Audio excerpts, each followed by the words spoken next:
Enggak, itu nggak boleh karena itu bertentangan dengan konsep Undang-Undang 1 nomor 11 tentang luas rumah. Tapi kalau orang mau bangun, silakan jual, tapi itu tidak termasuk program pemerintah. Program pemerintah tunduk kepada ketentuan undang-undang tentang luas rumah. Karena itulah kita memakai standar tipe 36 dan 40 itu minimal ya untuk rumah rakyat ya. Tapi untuk kebutuhan lain di tempat bencana, di tempat darurat itu lain lagi. Beberapa program pemerintah itu banyak disorot oleh banyak pihak, ya, termasuk Begawan, gak cuma masyarakat biasa loh. Kenapa mesti disorot? Ya dalam pelaksanaannya atau di aturannya yang ada itu melawan nalar, tidak gaduh itu loh dengan logika.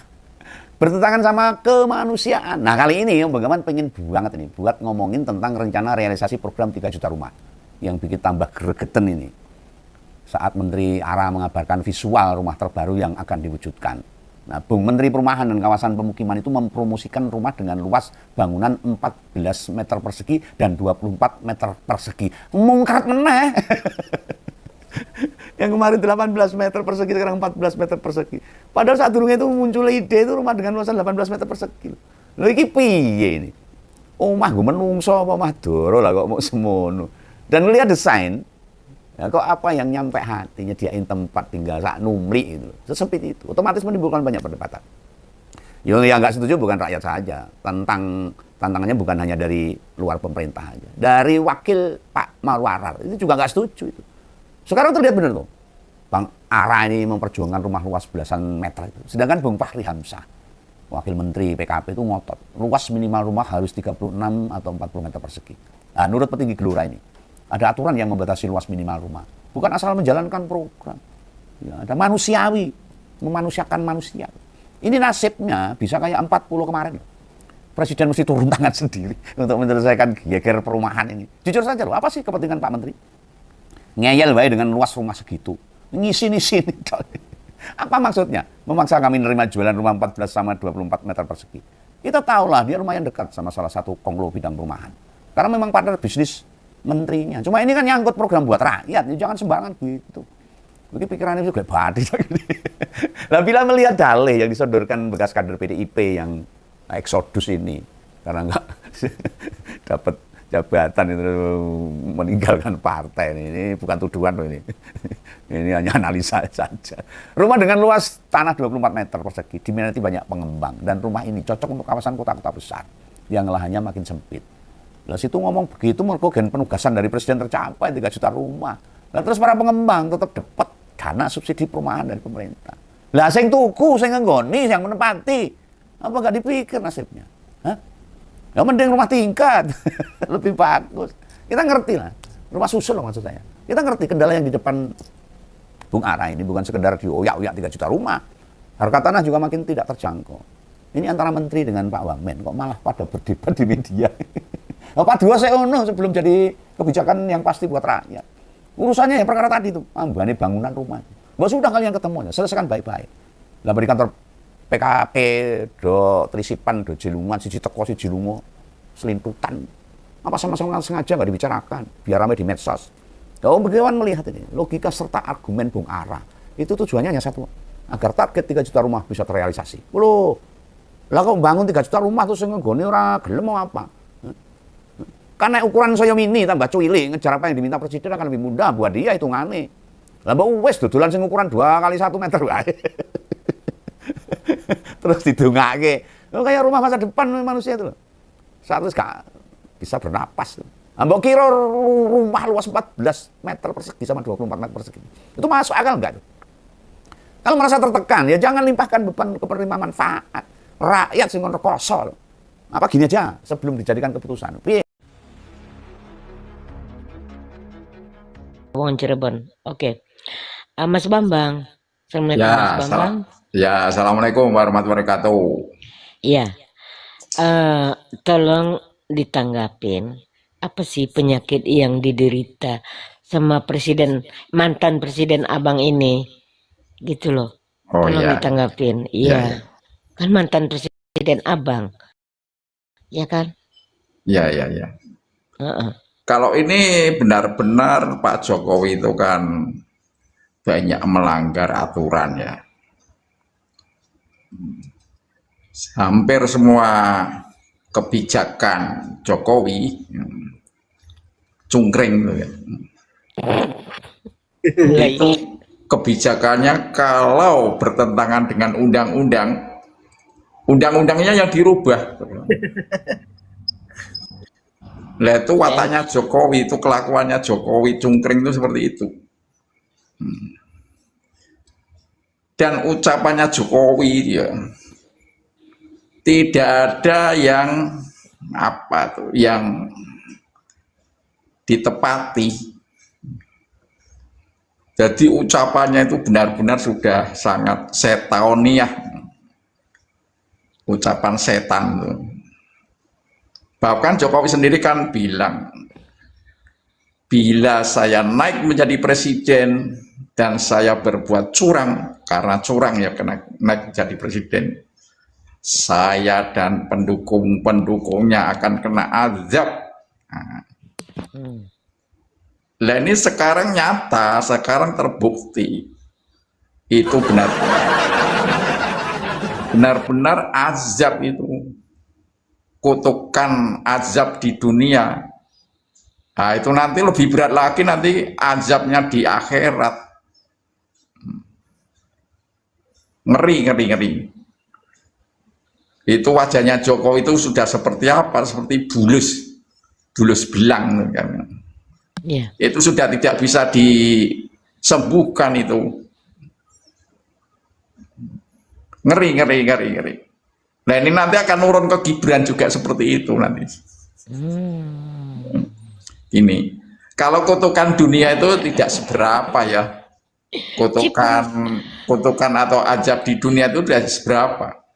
Nanti kalau azab di akhirat, wah ngeri. Itu kalau barang dijatuhkan ke neraka, itu untuk menaikkan barang ke atas lagi, itu butuh 70 tahun loh. Waduh, Iya, itu di akhirat nanti. Ya biar saja nanti dirasakan Jokowi. Itu kalau hukum Islam itu seperti itu ya. Apalagi seorang pemimpin tuh yang dihisap pertama kali, baru nanti wakilnya, baru nanti menteri-menterinya, baru nanti dirjen-dirjennya, terus nanti ke bawah menjadi gubernurnya, wakil gubernurnya, bupati, wakil Termulnya? bupati. Mas Bambang, termulnya gimana? Buzzernya Ya terus gimana? nanti termul, nanti yang terakhir itu nanti termul. Itu dia. Itu yang Lanjut. dihisap itu seperti itu. Pertama kali presiden yang dihisap. Itu penyakit itu sudah tidak bisa sembuh. Itu benar-benar aja kelakuannya Jokowi sendiri. Nah, ngeri. Jokowi itu pokoknya raja pelanggar undang-undang. Jenengan tahu ndak bansos 50 triliun itu melanggar undang-undang. 500 enak aja 50. Iya. 500. Itu kan mengambilnya yang 50 triliun itu dari itu pemotongan dari kementerian-kementerian itu dipotong-potong. Oh. Nah, itu tidak melalui suatu apa itu perubahan undang-undang ya, APBNP. Harusnya itu APBN itu harus dirubah dulu, perubahan undang-undang anggaran pendapatan dan belanja negara itu harus dirubah dulu. Jokowi kan tidak merubah itu, harus disetujui DPR. Nah kok ini enak sekali, benar-benar itu 50 triliun itu pemotongan itu digunakan untuk bansos, tidak. Jangan-jangan nanti masuk kantong sendiri kan bisa. KPK kemana? BPKP kemana? Ya biar dirasain aja sekarang yang gatal-gatal kurap kudis itu. Matinya nanti ngerikan nanti ditarik ulur itu. Ya nanti ya roh itu nanti berjalan tuh dari telapak kaki, dari jari-jari kaki itu nanti ke atas terus nanti sampai leher. Kalau leher namanya kulkun. Dan nanti tuh ditarik ulur itu rohnya untuk dikeluarkan. Oh, Wah itu sakitnya luar biasa. Masya Allah. Sakit yang terberat itu nanti pada waktu pengambilan roh gitu. Yang di leher. Iya di leher. Kulkun. Dan dia nanti bisanya cuma apa itu? Seperti apa ya? Ngorok. Ya nanti bisanya itu ngorok itu. Ngorok terus sebelum dicabut dengan paksa. Dia ngorok terus nanti seperti itu. Coba aja nanti buktikan kalau Jokowi sudah menghadapi sakaratul maut. Coba nanti hostnya itu ke sana mengunjungi Jokowi pada waktu nanti sakaratul maut. Ya, nanti kasih tahu ya. Ya nanti saya juga akan ke sana nanti. Ya, biar saya bacakan Nanti- Yasin. Ya nanti lihat ngoroknya Jokowi itu loh pada waktu dicabut nyawanya, mau dicabut nyawa. Tapi bang, kata teman-teman tadi, nggak usah buru-buru, biarin aja dulu, jangan. Kan kemarin beliau itu kan ulang tahun tuh, ya kan? Pendukungnya kata Bang Masure tadi itu panjang umurnya. Nah, biarin aja panjang umurnya, ya. Iya benar. Penyakitnya nambah gitu. Iya betul. Biasanya kalau orang seperti itu ya, kalau orang seperti jahatnya seperti itu, Bunda itu Yuyun, nanti terima mati. kasih. Iya matinya itu susah nanti. Iya. Jadi dikasih penyakit dulu yang berat-berat dulu, biar dirasain. Ya.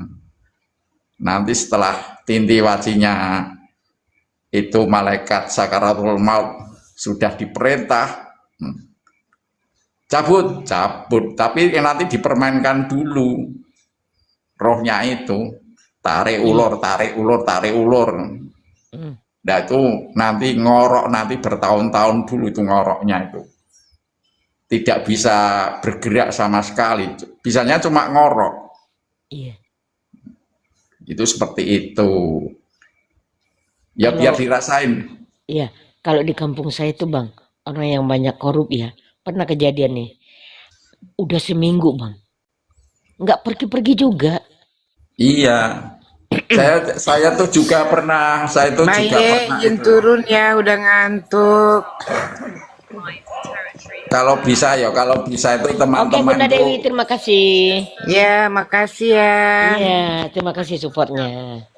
Oke. ya kalau bisa teman-teman itu kalau ada mungkin tetangga yang mau meninggal dunia ya, mau menghadapi sakaratul maut, itu kalau bisa itu apa itu Makasih, mendampingi benar itu tuh. sebagai pelajaran. Iya, Nah itu seperti itu. betul. Betapa beratnya pada waktu nanti menghadapi sakaratul maut. Iya, Nah ini Jokowi mudah-mudahan ini ditarik ulur dulu, biar biar merasakan dulu penyakitnya, iya, biar Jadi keluarganya pelajaran. susah itu nanti. betul. Jadi begini Mas Itu Bambang. seperti itu. Monggo Kata mungkin yang Bang Jack lain. tadi begini. Ya, habis ini Mas Yadi ya, Mas Yadi. Ya kita ini kan hidup di dunia ini ya, hablum minallah dan hablum minannas. Oke.